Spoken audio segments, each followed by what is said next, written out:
तो last class तक हमने पढ़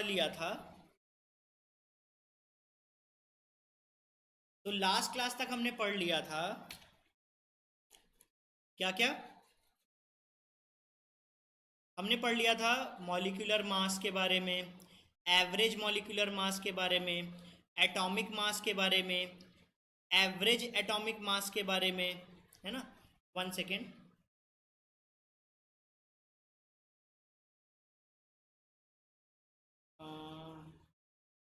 28।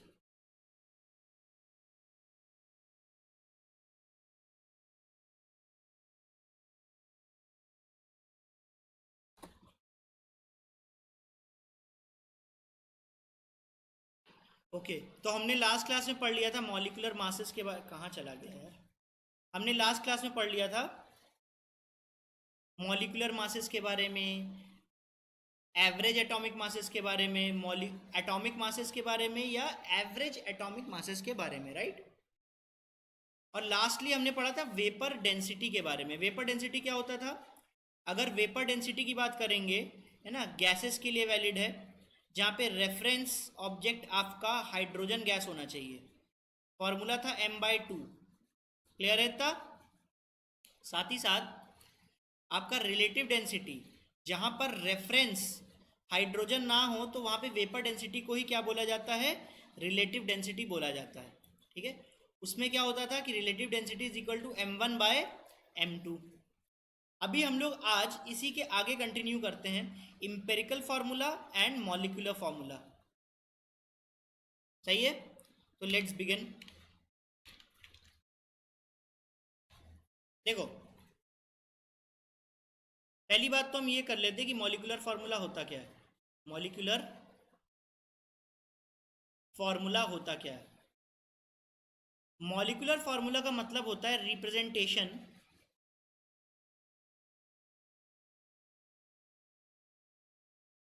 Of 1 mole of substance. Representation of 1 mole of substance. For example, water का 1 मोल कैसे डिफाइन करोगे? ऐसे, है ना। वाटर के 1 मोल में क्या क्या है भाई? 2 मोल हाइड्रोजन एलिमेंट के हैं और 1 मोल ऑक्सीजन एलिमेंट का है। तो बेसिकली 1 मोल कोई भी सब्सटेंस रिप्रेजेंट करते हैं, उसमें हम ये बताते हैं कि एलिमेंट का मोलर मोलर कंपोजिशन क्या है उसमें, है ना। तो जैसे हम H2O लिखते हैं, तो हम मान लेते हैं कि अगर H2O का ये 1 मोल है, तो वहाँ पर H2O के अंदर हाइड्रोजन के 2 मोल है और ऑक्सीजन का 1 मोल है।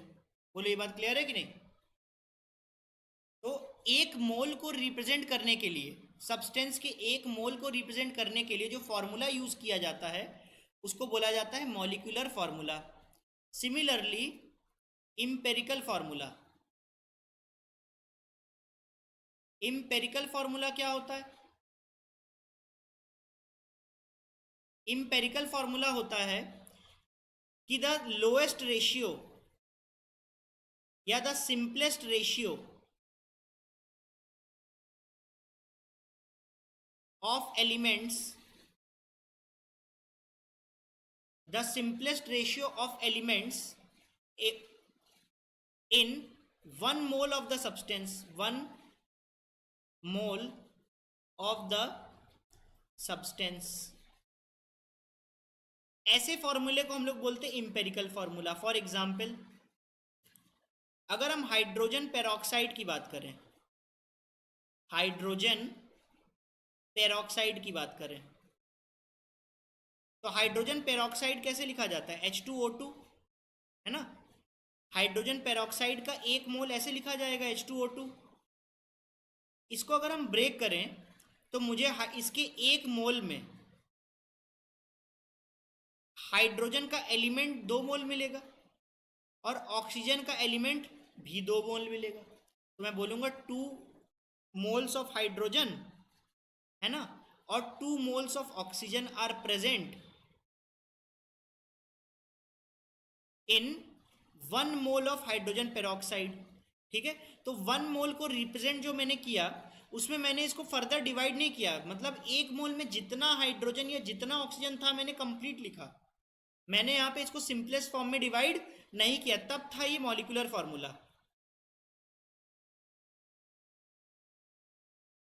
अगर मान लो मैं डिवाइड कर देता, जैसे कि H2O2 को अगर मैं 2 से डिवाइड कर दूं, है ना, H2O2 को अगर मैं 2 से डिवाइड कर दूं, तो simplest ratio hydrogen is to oxygen का क्या होगा, 1:1। तो ये जो सिंपलेस्ट रेशियो है HO, इसको क्या बोलते हैं, इंपेरिकल, सॉरी ये E होगा, ठीक है, इसको बोलते हैं इंपेरिकल फॉर्मूला। बोलो ये बात क्लियर है, क्या ये बात क्लियर है बच्चों? ठीक है, चलो आगे पढ़ते हैं। मैं एक टेबल बनाता हूं, यहां पे आपको मॉलिक्यूलर फॉर्मूला लिखा होगा, है ना, आपको बताना है कि क्या कोई एक नंबर ऐसा है x जिससे फर्दर मोल्स को डिवाइड किया जा सके ताकि फिर से मुझे एक होल नंबर मिले, और अगर वो नंबर है तो डिवाइड कर देंगे तो मुझे क्या मिल जाएगा, इंपेरिकल फॉर्मूला मिल जाएगा। मुझे क्या मिल जाएगा, इंपेरिकल फॉर्मूला। मैं एक करके आपको दिखाता हूं, जैसे कि H2O2 है ना, यहाँ पे हाइड्रोजन भी 2 हैं और ऑक्सीजन भी 2 हैं, तो फर्दर हम इसको 2 से डिवाइड कर सकते हैं ना, तो x की वैल्यू कितनी हो गई, 2। तो अगर हम इसको डिवाइड कर सकते हैं तो फर्दर यहाँ पे इंपेरिकल फॉर्मूला क्या हो जाएगा, अगर 2 से डिवाइड कर दिया तो हाइड्रोजन भी एक बचा रह गया, ऑक्सीजन भी एक बचा रह गया। तो हम लोग बात कर रहे थे मॉलिक्यूलर फॉर्मूला की, तो मॉलिक्यूलर फॉर्मूला अगर H2O2 का मतलब हाइड्रोजन पेरोक्साइड का H2O2 है, तो क्या अभी मैं इन नंबर्स को किसी एक कॉमन नंबर से डिवाइड कर सकता हूं? अगर मैं 2 से डिवाइड करूं तो अभी भी ये होल नंबर रेशियो में आएगा, है ना। तो अभी हाइड्रोजन और ऑक्सीजन क्या बन गया, 1:1 रेशियो, ठीक है। तो 1:1 रेशियो जो है आपका, उसको अगर हम लोग एलिमेंट्स के फॉर्म में लिख देंगे, हाइड्रोजन 1 एंड ऑक्सीजन 1, तो इसी को क्या बोलेंगे, इंपेरिकल फॉर्मूला। क्लियर है इतना? मैं नेक्स्ट पे आता हूं। अभी सेकंड में लेता हूं एग्जांपल H2O का, मॉलिक्यूलर फॉर्मूला ही H2O है, क्या मैं फर्दर इसको किसी चीज से डिवाइड कर सकता हूं क्या? भाई डिवाइड तो मैं कर सकता हूं ना, 1 से डिवाइड करूं, क्योंकि और कोई नंबर है ही नहीं जिससे मैं डिवाइड करूं और फिर भी यहां पे होल नंबर रेशियो रहे। तो मैं x की वैल्यू 1 ले लेता हूं ना यहाँ पर, तो x की वैल्यू 1 मतलब 1 से डिवाइड करूंगा, ये फिर भी H2O रहेगा। तो देखो जरा, जब मैंने हाइड्रोजन पेरोक्साइड लिया तो इंपेरिकल फॉर्मूला डिफरेंट आ रहा था, क्योंकि x की वैल्यू थी 2, मतलब 1 नहीं थी। और जब मैंने वाटर ही लिया तो वाटर में x की वैल्यू तो 1 आ गई, क्योंकि और कोई नंबर हो ही नहीं सकता जिससे मैं डिवाइड करूं फिर भी आपका सिंपलेस्ट रेशियो आ जाए। तो इसीलिए ऐसे केसेस में जहां x की वैल्यू 1 होती है, वहां पे मॉलिक्यूलर फॉर्मूला और इंपेरिकल फॉर्मूला सेम होता है। क्या होता है, मॉलिक्यूलर फॉर्मूला और इंपेरिकल फॉर्मूला सेम होता है। बहुत ही इजी कॉन्सेप्ट है, मिस नहीं करना है एकदम भी। और भी क्वेश्चंस मैं देता हूं आपको। ये होता है बच्चों ग्लूकोज, C6H12O6, ठीक है, ये क्या है, ग्लूकोज का फॉर्मूला है। सोचो जरा, कोई ऐसा नंबर क्या हो सकता है कि मैं इसको उस नंबर से डिवाइड भी कर दूं और उसके बाद भी होल नंबर रेशियो बना रहे? तो ये ग्लूकोज का एक मॉलिक्यूल है। तो मैं अगर x की वैल्यू 6 पुट करूं तो मैं कार्बन, क्योंकि 6 है तो 6 से अगर डिवाइड हो जाएंगे तो कार्बन कितना बचेगा, केवल 1।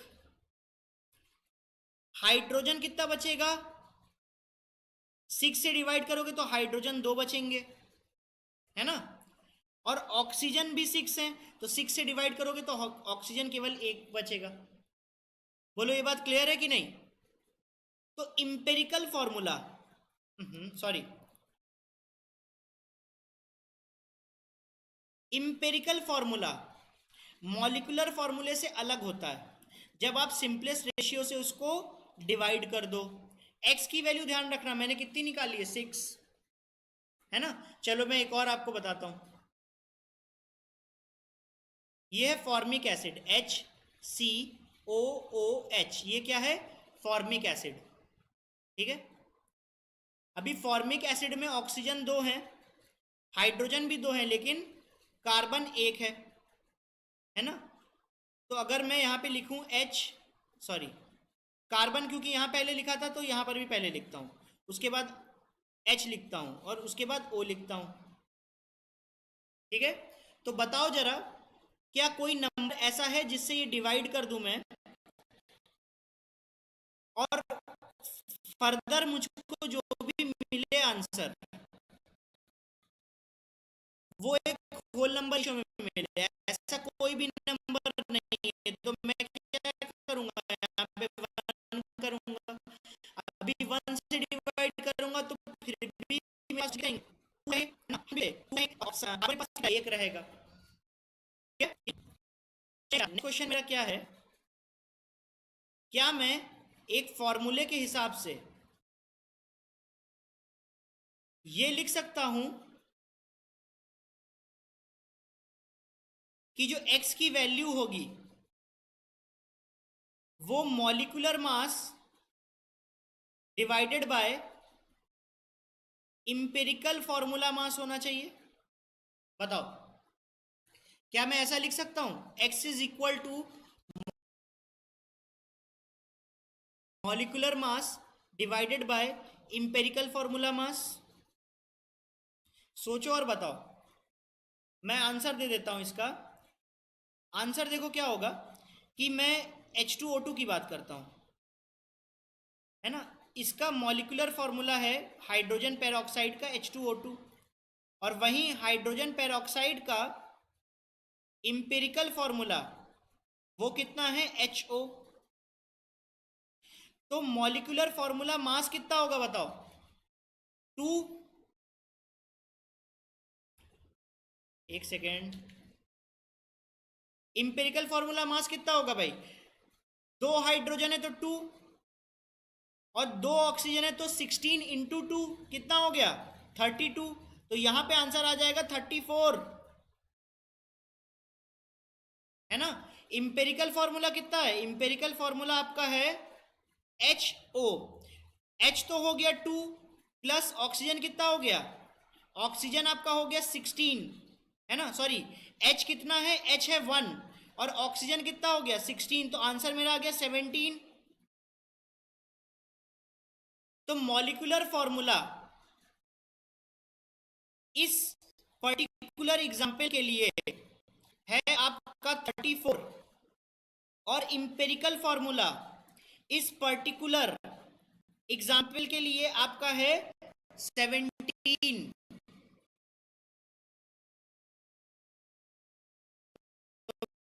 मेरा आंसर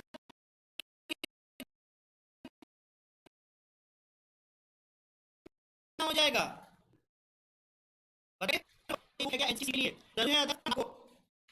क्लास के बाद बताता हूँ, एक्चुअली मुझे भी देखना पड़ेगा क्योंकि महाराष्ट्र की जो बुक्स हैं उनके ऑथर के नाम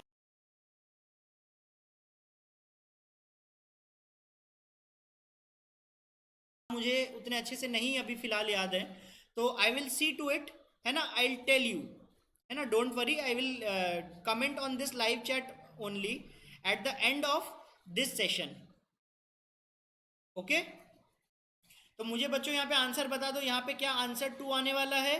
तो देखो यहाँ पर हाइड्रोजन पेरोक्साइड के लिए x की वैल्यू कितनी आई थी, 2 आई थी। तो ये फॉर्मूला बहुत इंपॉर्टेंट फॉर्मूला है, इसको हम लोग याद रखेंगे, इसका बहुत यूज आने वाला है आगे। चलो मैं नेक्स्ट स्लाइड पे आता हूं। अभी हम लोग यहाँ पे क्या सीखेंगे कि मॉलिक्यूलर फॉर्मूला, जैसे कि अगर मान लो मैंने C6H12O6 ले लिया, ठीक है, ये मुझे बताता क्या है, ये मुझे ये बताता है कि इसका अगर मैं एक मॉलिक्यूल लूं तो मुझे यहां पे कार्बन, हाइड्रोजन और ऑक्सीजन के 6 मॉलिक्यूल मिलेंगे, यहाँ पे हाइड्रोजन के 12 मॉलिक्यूल मिलेंगे, और यहाँ पे ऑक्सीजन के मुझे 6 मॉलिक्यूल अगेन मिल जाएंगे। ठीक है, तो सोचो अगर मैंने ग्लूकोज का 1 मोल लिया होता, अगर मैंने ग्लूकोज का 1 मोल लिया होता तो कार्बन के टोटल कितने मिलते? 6 मोल मिलते, हाइड्रोजन के 12 मोल मिलते, और ऑक्सीजन के मुझे फिर से 6 मोल मिल जाते। सही है ना? तो मैं क्या करता, मैं एक ऐसा एक्सपेरिमेंट करता, मैं एक ऐसा एक्सपेरिमेंट करता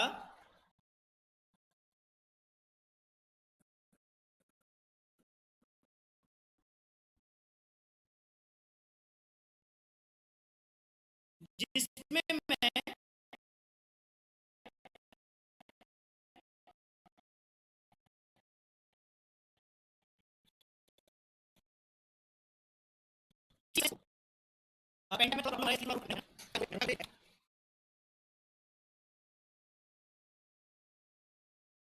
1 second, please wait guys.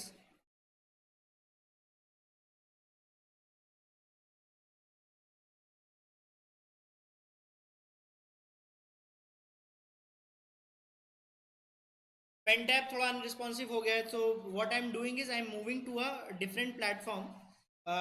Tried and tested है, उधर पे पेन टैप नहीं रुकता अपना। तो चलो ये आ गया वापस, तो मैं यहाँ पे कंटिन्यू करता हूँ। नेक्स्ट टाइम रुकेगा तो मैं what I do is I migrate to a different platform. Okay, so मैं ये बताना चाह रहा था कि मैं एक एक्सपेरिमेंट करूं। अभी उस एक्सपेरिमेंट में मान लो मैं 100 ग्राम ले लूं किसी का, ठीक है? तो अभी 100 ग्राम मान लो वो हाइड्रोकार्बन है, तो उधर पे कार्बन मिलेगा मुझे, उधर पे मुझे हाइड्रोजन मिलेगा। तो इस 100 ग्राम में अगर मैं कोई भी एक्सपेरिमेंट करके ये निकालता हूँ कि भाई कार्बन अकेला 50 ग्राम है, कार्बन अकेला कितना है? 50 ग्राम है, और हाइड्रोजन अकेला कितना है? वो भी 50 ग्राम है। तो मुझे क्या होगा यहाँ पे मास का वो मिल जाएगा, बाई पार्ट आंसर मिल जाएगा कि 100 ग्राम में कोई भी एक सब्सटेंस की कार्बन 50 ग्राम था, हाइड्रोजन भी 50 ग्राम था। तो मैं इधर से क्या निकाल सकता हूँ? मोल रेशियो निकाल सकता हूँ कि नहीं? मोल कैसे निकालेंगे? कार्बन 50 ऑक्सीजन का कितना? 50/1, सही ना? ये यहाँ से मुझे एक मोल मिल जाएगा। कार्बन का मतलब आप अगर एलिमेंट लेते हो तो उसमें कार्बन का कितना मोल होगा और हाइड्रोजन का कितना मोल होगा, यहां से मुझे मोल रेशियो मिल जाएगा। क्या मिल जाएगा? Mole ratio. और इसी मोल रेशियो से मैं क्या निकाल सकता हूं? इंपेरिकल फॉर्मूला निकाल सकता हूं।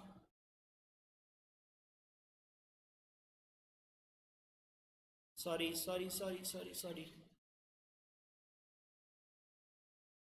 इसी फॉर्मूले से मैं क्या निकाल सकता हूँ? इंपेरिकल फार्मूला निकाल सकता हूँ। और एक बार अगर मैं इंपेरिकल फार्मूला निकाल लूँ और मुझे x की वैल्यू पता होगी तो मैं क्या कर सकता हूँ? मॉलिक्यूलर फार्मूला भी निकाल सकता हूँ। वाई? क्योंकि x is equal to molecular formula upon empirical formula. तो empirical formula into x should be equal to molecular formula, है ना? फिर से मैं एक बार बता देता हूँ। अगर मेरे पास मान लो सब्सटेंस है, मान लो मैंने उसका 100 ग्राम लिया, तो उसमें कार्बन भी होगा और उसमें हाइड्रोजन भी होगा। अभी कार्बन उसमें मान लो हमारे पास कितना है? 50 ग्राम्स है, और मैंने एक्सपेरिमेंट से निकाला कि हाइड्रोजन भी कितना है उसमें? 50 ग्राम्स है। तो मैं ग्राम को अगर मॉलिक एटॉमिक मास डिवाइड करूंगा तो मुझे कार्बन के मोल्स मिल जाएंगे, और यहाँ मुझे हाइड्रोजन मोल्स मिल जाएंगे। तो जब कार्बन के मोल और हाइड्रोजन के मोल मिल गए सेम सब्सटेंस के अंदर, तो मुझे कार्बन इस टू हाइड्रोजन का मोल रेशियो मिल जाएगा। और एक बार मोल रेशियो मिल जाएगा तो मैं ऐसे ही यहाँ पर, जैसे यहाँ पे कार्बन 6 थे, यहाँ 12 थे, और यहाँ पे 6 थे, तो मैं इन फॉर्मूला। हाँ सर, वॉइस का लैगिंग आ रहा है ना? तो थोड़ा वॉइस का लैगिंग रहता है यार यूट्यूब पे, एक्चुअली सिस्टम का ये प्रॉब्लम है। So I could not do anything much. So I suggest you कि आप लेक्चर पूरा कंप्लीट कीजिए, है ना। आप अपना प्रॉब्लम जो है वो पुट कीजिए, और जैसे ही मैं आपके मैसेज को पढ़ूंगा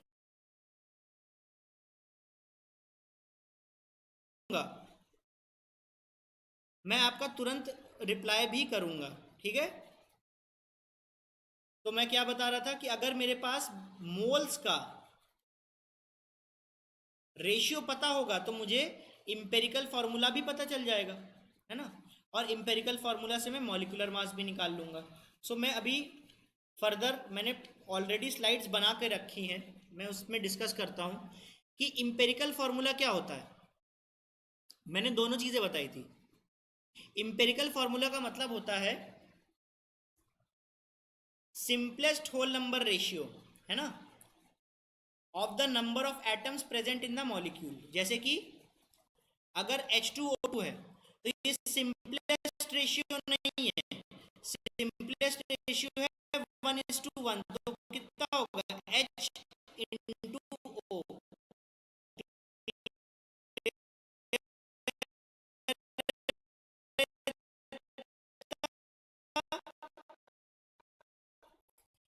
तो दिस इज द फॉर्मूला। मैं इस स्लाइड में जो मैंने x की वैल्यू बताई थी वो मैंने यहाँ पे n वैल्यू ले रखी है, तो ये एक्चुअली x की ही वैल्यू है, ठीक है।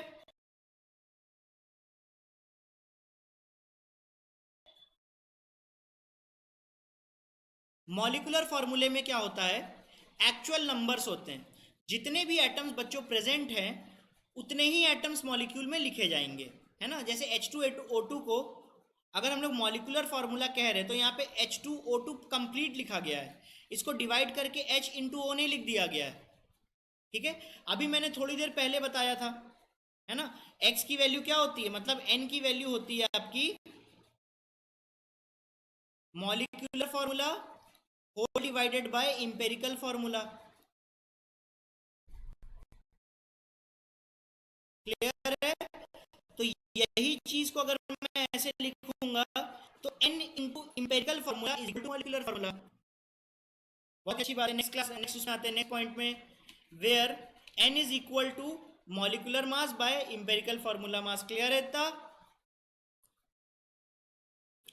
चलो अभी मैं क्या करता हूं, आपको प्रॉब्लम सॉल्व करवाता हूं। डायरेक्टली हम लोग आ जाते हैं प्रॉब्लम्स में। मेन मुद्दा ही है यहाँ पे कि प्रॉब्लम जितने हम लोग सॉल्व करेंगे कॉन्सेप्ट भी हमारा उतना ही मजबूत आएगा। तो प्रॉब्लम नंबर 1, ठीक है। प्रॉब्लम नंबर 1 क्या है कि हमारे पास इंपेरिकल फार्मूला मास जो है वो कितना है, इतना है CH2O। ये इंपेरिकल फार्मूला गिवन है और मॉलिक्यूलर वेट आपको पहले से ही दिया गया है, कितना 90। आपको मॉलिक्यूलर फार्मूला कैलकुलेट करना है, कैसे करेंगे, दिमाग लगाइए जरा, इजी क्वेश्चन है। डायरेक्ट फार्मूला अप्लाई करना है, कौन सा, n is equal to molecular formula by empirical formula. बताओ।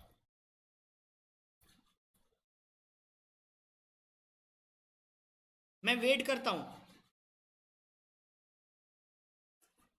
बहुत ही इजी है। देखो अगर आपको इंपेरिकल फार्मूला गिवन है तो इंपेरिकल फार्मूला मास निकाल सकते हैं ना। कितना होगा, carbon plus twice of hydrogen plus oxygen,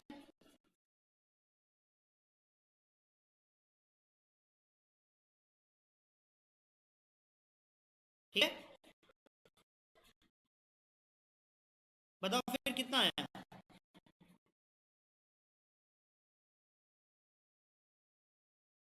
carbon plus hydrogen. तो कार्बन का होता है 12, हाइड्रोजन का होता है 1, तो यहाँ पे 2 हाइड्रोजन 2, ऑक्सीजन का कितना बचा 16। तो 14 प्लस 16 इज इक्वल टू 30। तो इंपेरिकल इंपेरिकल फॉर्मूला मास कितना आ गया, 30 आ गया, है ना। तो मेरे पास क्या आ गया, empirical formula mass is equal to 30, है ना। अभी मुझे मॉलिक्यूलर फॉर्मूला मास भी दिया हुआ है ना, मॉलिक्यूलर फॉर्मूला मास कितना 90। तो मैं क्या एन की वैल्यू निकाल सकता हूँ। एन की वैल्यू कितनी होगी, molecular formula mass by empirical formula मास, कितना 90/30, तो 3:1। एन की वैल्यू कितनी हो गई 3।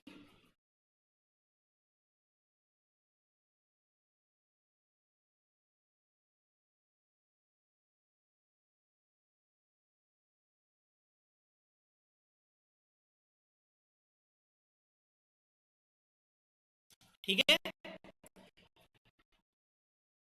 तो अगर आपके पास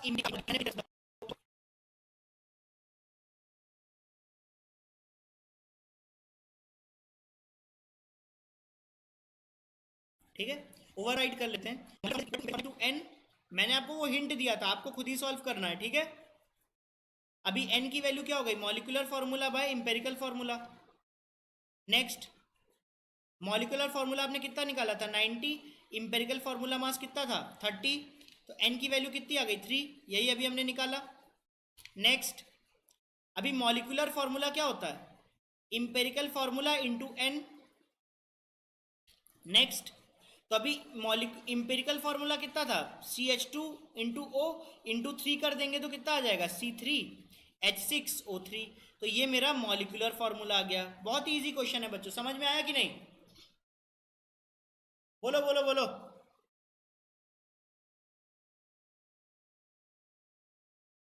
कोई भी प्रॉब्लम नहीं आएगी, आप धीरे धीरे करके सीखते चले जाओगे।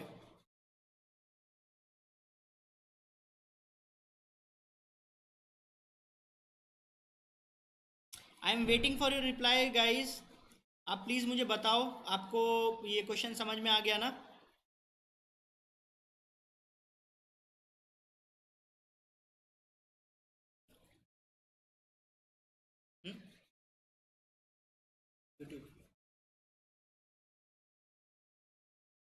Okay, let's jump on to the next section. Next question, problem number 2। Ready हैं आप सब लोग, स्टार्ट किया जाए।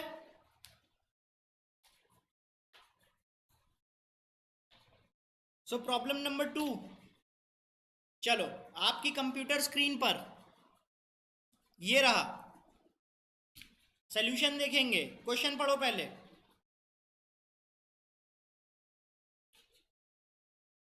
क्वेश्चन पढ़ो, अ कंपाउंड जिसमें इतना % हाइड्रोजन है बच्चों, अथर्व आई कैन अंडरस्टैंड बेटा, बहुत लैग हो रहा है, I can understand completely, but ये मेरा तरफ से नहीं है एक्चुअली, और ना ही आपकी तरफ से है, ये सिस्टम का ही फॉल्ट है ना, ये सिस्टम का ही फॉल्ट है। आप जब भी कोई भी चीज़ लाइव स्ट्रीम करते हो और किसी दूसरे प्लेटफॉर्म तक आपको पहुंचाना होता है, तो बीच में बच्चों लैग आता है। तो आई एम वेरी सॉरी, मैं इसका तो ट्रबल शूट नहीं कर सकता, बट लैग थोड़ा आएगा। सो डोंट वरी, आपके पास रिकॉर्डेड फॉर्मेट में ये चीज़ रहेगी, है ना, आपको यूट्यूब पे इसी चैनल पे रिकॉर्डेड फॉर्मेट में ये चीज़ रहेगी, तो आप बाद में भी इसको सम अप कर सकते हो, कोई दिक्कत नहीं है, कोई प्रॉब्लम नहीं है, थोड़ा लैग रहेगा। चलो मैं इस प्रॉब्लम को सॉल्व करता हूं, मैं इस प्रॉब्लम को सॉल्व करता हूं। अभी क्या है कि एक कंपाउंड है हमारे पास, ओके। अभी उस कंपाउंड में 3 चीजें हैं, कौन कौन सा, क्लोरीन है, कार्बन है, और आपके पास है हाइड्रोजन। अभी क्लोरीन, कार्बन और हाइड्रोजन 3 चीजें हैं, तो मैं यहां पर आपको एक रफ एस्टिमेट दे देता हूं। क्लोरीन, कार्बन और हाइड्रोजन, इन 3 चीजों से मिलके बना है। अभी आपका हाइड्रोजन जो है वो कितना है, 4.07%, मतलब बाई मास 4.07%। कार्बन कितना है, कार्बन है 24.27% बच्चों, 24.27%। और क्लोरीन आपका कितना है, रेस्ट है आपका क्लोरीन 71.65%। लेकिन ये सारे के सारे परसेंटेजेस मोल्स में नहीं गिवन है, किस में गिवन है, मासेस के थ्रू गिवन है, मतलब मासेस का परसेंटेज है ये। तो अगर मान लेते कि आपके पास 100 ग्राम होता सब्सटेंस का, तो उसमें कार्बन कितना होता? 24.27 ग्राम्स।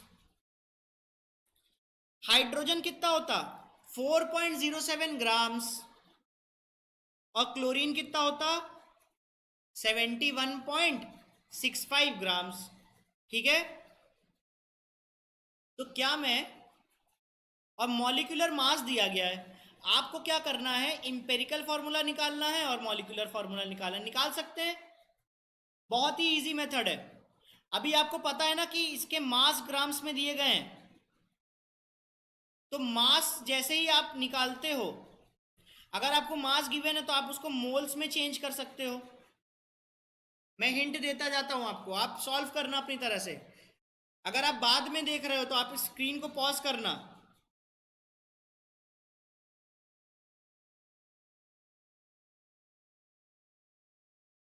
ठीक है। अगर आप बाद में देख रहे हो तो आप स्क्रीन को पॉज करना, और स्क्रीन को पॉज करने के बाद इसको पहले आप सॉल्व करके देखना, बहुत आसानी से हो जाएगा। तो मैं आपको हिंट देता हूं। अभी आपको पता है ना कि मासेस क्या हैं? इतना मास इतने हाइड्रोजन के मास के साथ कंबाइन कर रहा है और इतने क्लोरीन के मास के साथ कंबाइन कर रहा है। तो अगर आपको मासेस पता है तो आपको इन तीनों के मोल कॉम्बिनेशंस पता चल सकते हैं, क्योंकि आप मास को मोल में चेंज कर सकते हो। और एक बार आपको मास और मोल पता चल जाएगा, तब आप वहां पर मोल रेशियो निकाल सकते हो। और मोल रेशियो के बाद ही आप क्या इजीली निकाल सकते हो? Empirical formula.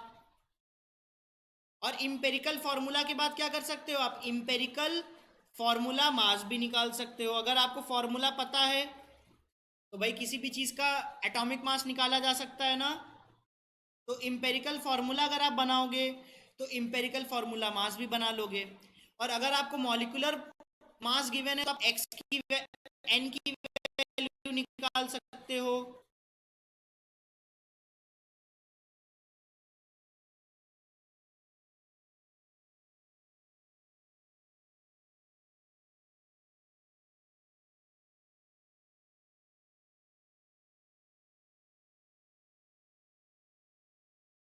और एक वैल्यू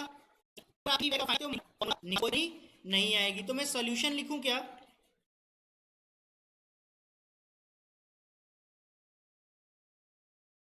सोल्यूशन लिखूं? चलो नेक्स्ट पेज में हम लोग सोल्यूशन देखते हैं इसका। ये रहा इसका सोल्यूशन, पूरा का पूरा मैंने आपके लिए सॉल्व करके रखा है। देखो मेरा बेस क्या होगा? मेरा बेस होगा 100 ग्राम्स ऑफ कंपाउंड।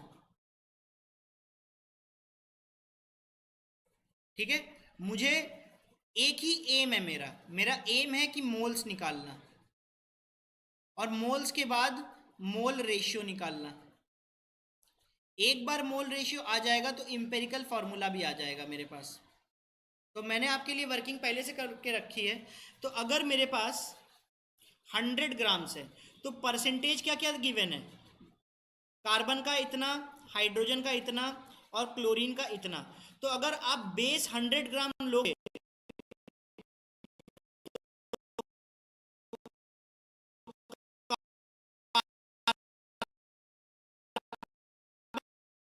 का कितना ग्राम्स होगा?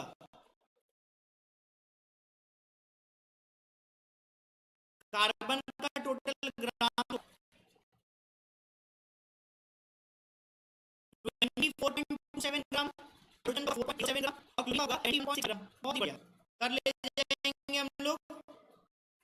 जब आपके पास ग्राम प्रेजेंट है तो एटॉमिक मास से अगर आप मोल्स में जाएंगे, बताओ अगर आप एटॉमिक मास से डिवाइड कर दोगे भाई, मास डिवाइडेड बाय मास भी किसका? कार्बन का। तो डिवाइडेड बाय एटॉमिक मास, देखो यहां पे मैंने किया है। तो आपको ये क्या मिल जाएगा? ये आपको मिल जाएगा कि कितने मोल्स है कार्बन के, है ना। तो सिमिलरली हम क्या करेंगे? हाइड्रोजन के मोल्स निकाल लेंगे, कार्बन क्लोरीन के मोल्स निकाल लेंगे। ये सारे के सारे मोल्स किस में प्रेजेंट है? 100 ग्राम सब्सटेंस में। ठीक है। बट 100 ग्राम होता या 200 ग्राम होता, यहां पे अगर आप मोल निकाल चुके हो तो क्या मैं बोल सकता हूं कि कार्बन के 2.02 मोल्स हाइड्रोजन के 4.07 मोल्स के साथ कंबाइन कर रहे हैं, सही है।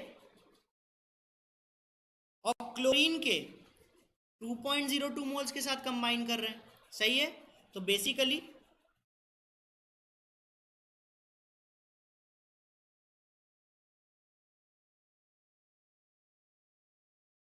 I clear all the ink on the screen first. Erase all the ink on the screen. तो बेसिकली अगर हम लोग मोल रेशियो के हिसाब से लिखें तो कार्बन, फिर हाइड्रोजन, फिर क्लोरीन, है ना। आपने क्या निकाल दिया कि कार्बन के 0.02 मोल्स हाइड्रोजन के 4.07 मोल्स के साथ कंबाइन करते हैं, और क्लोरीन के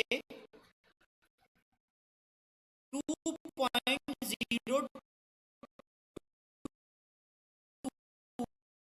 मोल्स मैं इन नंबर्स को होल नंबर रेशियो में चेंज करूं, तो इन नंबर्स को चेंज करने का सबसे इजी तरीका क्या है? सबसे इजी तरीका है जो सबसे छोटा नंबर है या जो कॉमन नंबर है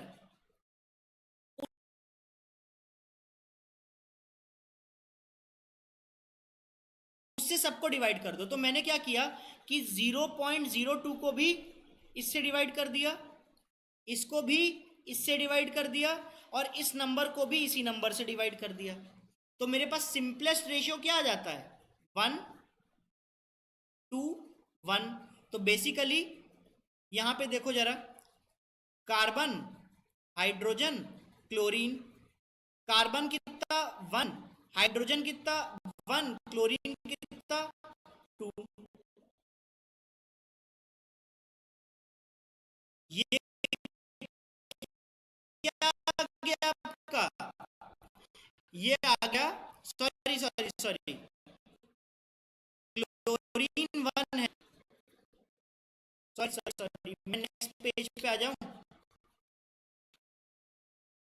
क्लोरीन सॉरी 1 है ना, हाइड्रोजन 2 है। तो यही हो जाएगा इंपेरिकल फॉर्मूला, सिंपल, बहुत ही इजी है ना। यही हो जाएगा आपका इंपेरिकल फॉर्मूला, कुछ नहीं करना है। परसेंटेज गिवन है तो सोचो 100 ग्राम्स आपके पास सब्सटेंस है, तो आपके पास बेसिकली मास आ गया। अभी उस मास को एटॉमिक मास से डिवाइड करके रिलेटिव नंबर ऑफ मोल्स निकाल लेने हैं, और इन्हीं मोल्स का रेशियो ले लेना है और उसको सिंप्लीफाई कर लेना है। तो आपके पास सिंपलेस्ट होल नंबर रेशियोज आ जाएंगे, है ना। जो मोल वाइज होल नंबर रेशियो होंगे वही आपका मॉलिक्यूल में भी होल नंबर रेशियोज होंगे। तो आपने यहां पे बेसिकली क्या निकाल लिया? इंपेरिकल फॉर्मूला निकाल लिया इनडायरेक्टली, है ना। तो मैं नेक्स्ट स्लाइड में आता हूं। तो इंपेरिकल फॉर्मूला मेरे पास कितना है? CH2Cl, है ना। तो इंपेरिकल फॉर्मूला मास कितना हो जाएगा आप देख सकते हो। कार्बन एक बार, हाइड्रोजन 2 बार, इसलिए 2, और क्लोरीन कितना? वो भी एक बार। तो इंपेरिकल फॉर्मूला मास कितना? 49.5, है ना। तो नेक्स्ट n की वैल्यू कितनी आ गई? n की वैल्यू कितनी होती है? Molecular mass by empirical formula मास। अच्छा, ये गिवन था क्वेश्चन में, तो how much is the value? Value is 2। How much is the value? Value is 2। तो n की वैल्यू आ गई बच्चों। तो अभी नेक्स्ट पार्ट में हम क्या जानते हैं कि फॉर्मूला मास जो होता है ना, वो क्या होता है कि इंपेरिकल फॉर्मूला मास आप निकाल लो और उसको n से सफिक्स लगा दो, मतलब मल्टीप्लाई कर दो, तो मेरा आंसर कितना आ जाएगा?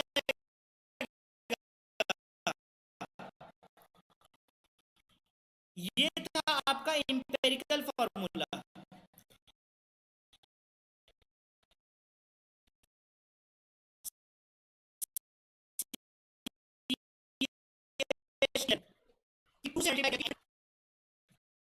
जब मैं Cl2, ये है मेरा फॉर्मूला, मॉलिक्यूलर फॉर्मूला।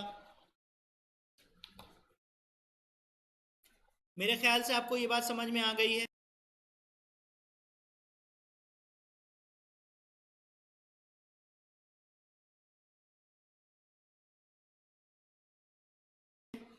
कोई बड़ी बात नहीं है। कोई एक कर सकता है तो आप कर सकते हो, कोई नहीं कर सकता तो आप करोगे, है ना। बहुत ही इजी कॉन्सेप्ट है। तो मेरे ख्याल से आपको बेसिक्स तो समझ में आ ही गए हैं। तो मैं नेक्स्ट क्वेश्चन में आऊँ क्या, प्रॉब्लम 3। एक और प्रॉब्लम करते हैं आज की डेट में। Next question is problem 3। मैं आपके लिए छोड़ देता हूं, इसको आप मुझे करो और बताओ। अभी मैं क्या करता हूं, रेस्ट करता हूं। अभी आपका काम है कि आप मुझे बताओगे व्हाट इज द आंसर। चलो मैं एक हिंट दे देता हूं। अभी आपको क्या, ये एकदम पहले जैसा ही क्वेश्चन है। आपको अभी क्या है कि जो भी सब्सटेंस है ना, उसमें दो सब एलिमेंट्स है, जो भी मॉलिक्यूल है उसमें दो चीजें हैं, एक तो है कार्बन, दूसरा है हाइड्रोजन। क्लियर है, तक कार्बन है और क्या है, हाइड्रोजन। और बाकी आपका सॉरी सॉरी सॉरी बाकी आपका है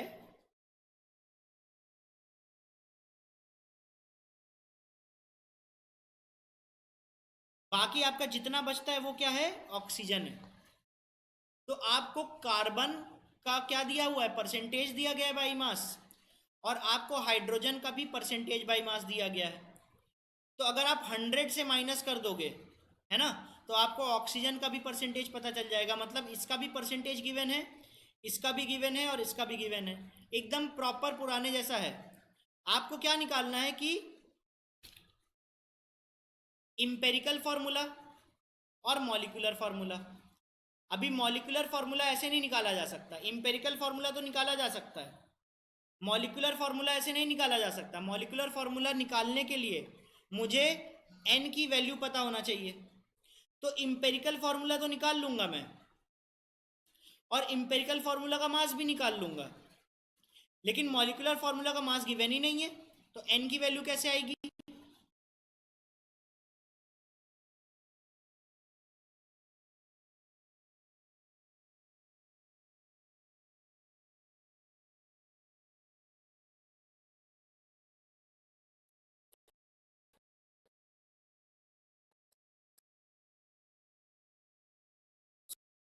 सोचो n की वैल्यू कैसे आएगी। वेपर डेंसिटी गिवन है, वेपर डेंसिटी यहाँ पे, अगर वेपर डेंसिटी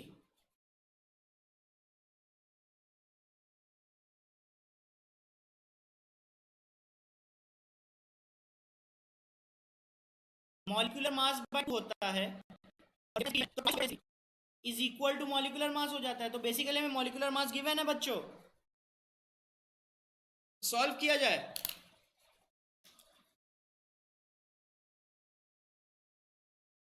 देखो सिस्टम वैसे भी बहुत लैग कर रहा है, तो आप सॉल्व करना, सिस्टम को पॉज करना, है ना, और उसके बाद आंसर्स देखना। चलो आंसर पे आते हैं।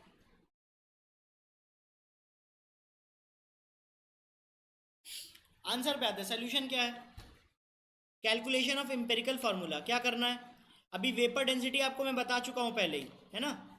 Vapour density is equal to molar mass divided by 2, है ना। तो मेरे पास मोलर मास आ गया। मोलर मास कितना आया, मोलर मास आया, वेपर डेंसिटी 83 गिवन थी ना, तो 2 into 83 that is equal to 166। तो मोलर मास गिवन है। अभी मैं आंसर लिखा देता हूं। आंसर देखो, पहले से ही सॉल्व करके रखा है मैंने, तो this is the answer. So this is the answer. क्या क्वेश्चन पढ़ के आप आंसर को गैस कर सकते हो कि आपने भी ऐसा ही किया है कि नहीं। वही सेम पैटर्न, परसेंटेज गिवन है, मतलब आपको 100 ग्राम का सैंपल लेना है, और परसेंटेज जितना होगा उतना ही ग्राम आपका कार्बन भी है उसी मॉलिक्यूल के अंदर, एक मोल सब्सटेंस के अंदर। क्लियर है इतना। हाइड्रोजन कितना है, 3.6 ग्राम। ऑक्सीजन कितना है, 38.58 ग्राम। अभी एटॉमिक मास की बात करते हैं। एटॉमिक मास कार्बन का होता है 12। तो मैं बोल सकता हूं कि सब्सटेंस के एक मोल में कार्बन के कितने मोल है? कार्बन का मास डिवाइडेड बाय कार्बन का एटॉमिक मास कितना आ गया? 4.818। वैसे ही हाइड्रोजन का मास कितना? हाइड्रोजन के मोल कितने? 3.60 मोल्स। और ऑक्सीजन के मोल्स कितने? 2.40 मोल्स। तो सिंपलेस्ट रेशियो कितना हो गया? सिंपलेस्ट रेशियो निकालने के लिए इसमें, इसमें और इसमें सबसे छोटी वैल्यू को सोचो कौन सी है? सबसे छोटी वैल्यू है आपकी ये। तो मैं क्या करूंगा, इसको भी और इसको भी इसी नंबर से डिवाइड कर दूंगा। तो मैंने सबको इसी नंबर से डिवाइड कर दिया। तो ये तो मोल्स आ गए थे ना, तो यहाँ पे सिंपलेस्ट मोल्स आ गए। तो ये 1.5, यहाँ पे 1.5। तो यहाँ पे अभी सिंपलेस्ट नहीं आया,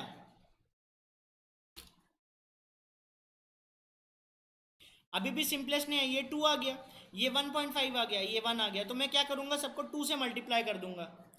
तो 2 से मल्टीप्लाई करने पे कार्बन 4 हो गए, हाइड्रोजन 3 हो गए, और ऑक्सीजन कितने हो गए? 2 हो गया। तो मेरे पास इंपेरिकल फॉर्मूला कितना आ गया? 4 3 2। This is the empirical formula, है ना। तो नेक्स्ट स्लाइड में जाते हैं। इंपेरिकल फॉर्मूला कितना है? C4H3O2। Calculation of molecular formula. अब मॉलिक्यूलर फार्मूला कैलकुलेट कैसे करें? अभी मॉलिक्यूलर फार्मूला हम लोग निकालने से पहले इंपेरिकल मास फार्मूला तो मुझे पता है ना, कितना? 83। कैसे निकालेंगे? यहां से बस वैल्यूज पुट कर दो, आंसर आ जाएगा। मॉलिक्यूलर मास कितना था? ट्वाइस ऑफ वेपर डेंसिटी, कितना? 166। मैंने निकाल के भी बताया था आपको। तो बेसिकली n कितना हो गया? 2।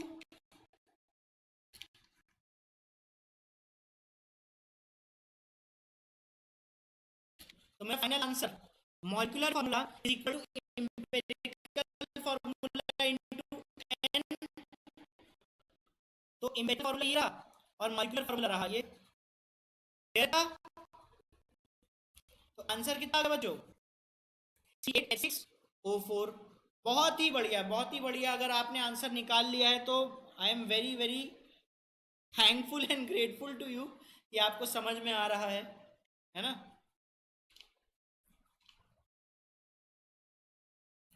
एक और क्वेश्चन किया जाए, लास्ट क्वेश्चन है। अभी इसको मैं केबीसी की तरह लिख दूंगा और क्वेश्चन आपकी है कंप्यूटर स्क्रीन पर। There are 4 options given, option number 1 2 3 and 4, है ना। क्वेश्चन में क्या है कि एक कंपाउंड है, उसमें केवल नाइट्रोजन है और ऑक्सीजन है। सही है। एक कंपाउंड है, उसमें केवल नाइट्रोजन है और ऑक्सीजन। नाइट्रोजन कितना है? 30.5%। ऑक्सीजन कितना है? 69.5%। सही। अभी क्या करना है आपको? मॉलिक्यूलर वेट गिवन है, ध्यान रखना। अभी आपको क्या करना है? मॉलिक्यूलर फॉर्मूला निकालना है। Answer B, that is NO2। अच्छा, अथर्व जी ने आंसर दिया है बी। तो देखते हैं भाई आंसर क्या होना चाहिए। मैं सॉल्यूशन लेना स्टार्ट करता हूं, ठीक है। सॉल्यूशन क्या है देखो, बहुत ही बढ़िया अथर्व, बहुत ही शानदार, बहुत ही शानदार। आई am very proud of you, आपने सही आंसर दिया। ऐसे ही एक एक स्टेप लेना है बच्चों, है ना। एक स्टेप लोगे तभी तो आप दूसरे स्टेप ले पाओगे ना। तो शुरुआत ही लंबी छलांग नहीं होनी चाहिए, शुरुआत में आपको छोटे छोटे स्टेप लेना है। और ऐसा, ये अच्छा क्वेश्चन था वैसे, है ना। आपने इतना जल्दी आंसर दे दिया, आई am very very happy for it.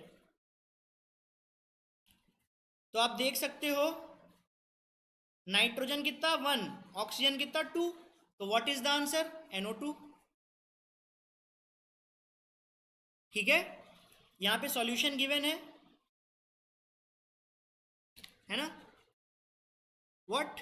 अच्छा, sorry sorry sorry sorry, NO2 answer नहीं होगा। क्यों नहीं होगा मैं आपको बताता हूं, क्योंकि ये तो आपने इंपेरिकल फॉर्मूला निकाला ना। अथर्व, इसको आप देखो एक बार। आपने आंसर एक्चुअली सही निकाला, बट मेरी तरह आपने भी जल्दबाजी कर दी, है ना। एक्चुअली इंपेरिकल फॉर्मूला NO2 है, लेकिन आपसे पूछा क्या गया है, आपसे पूछा गया है मॉलिक्यूलर फॉर्मूला, है ना।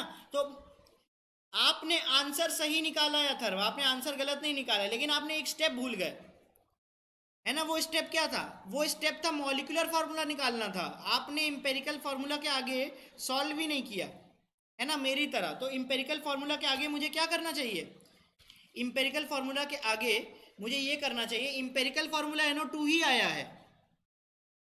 है ना। तो इंपेरिकल फार्मूला वेट कितना हो गया, 46। कोई बात नहीं, कोई बात नहीं, आपने आंसर निकाला है सही। आई एम श्योर आपने आंसर एकदम सही निकाला था। आप NO2 सोच रहे थे कि यही आंसर देना है, इंपेरिकल फार्मूला, लेकिन आपसे पूछा गया था मॉलिक्यूलर फार्मूला, है ना, और मैं भी ये चीज भूल गया। तो इंपेरिकल फार्मूला NO2 है ना। और तो इंपेरिकल फार्मूला वेट कितना होगा, 46, है ना। मॉलिक्यूलर फार्मूला वेट गिवन है 92, एन की वैल्यू निकाली जाए, एन की वैल्यू